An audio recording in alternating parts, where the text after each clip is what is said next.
அதிமுகவும் பாஜகவும் ஏற்கனவே கள்ள கூட்டணியில் இருப்பதாக அமைச்சர் சிவசங்கர் விமர்சித்திருக்கிறார். பெரம்பலூரில் அரசு சார்பில் சமுதாய வளைகாப்பு நிகழ்ச்சி நடைபெற்றது. இதில் அமைச்சர் சிவசங்கர் பங்கேற்று 400 கர்ப்பிணிகளுக்கு சீர்வரிசையும் நலத்திட்ட உதவிகளையும் வழங்கினார்.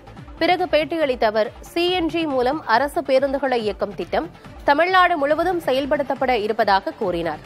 முதற்கட்டமாக 1000 பேருந்துகள் சிஎன்ஜி மூலம் இயங்கும் பேருந்துகளாக மாற்றப்படும் எனவும் தெரிவித்தார்.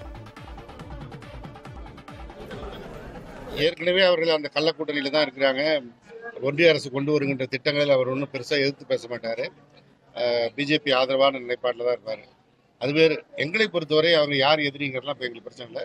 மக்கள் நல திட்டங்களை செயல்படுத்துவதில் நம்முடைய மாண்புமிகு முதலமைச்சர் அவர்கள் மிக தீவிரமாக செயல்பட்டு வருகிறார். எனவே நம்முடைய மாண்புமிகு முதலமைச்சரை பொறுத்தவரை எதிர்க்கட்சி இந்த சிந்தனையெல்லாம் மக்களுக்கான பணிகளை தொடர்ந்து செய்து வருவார்.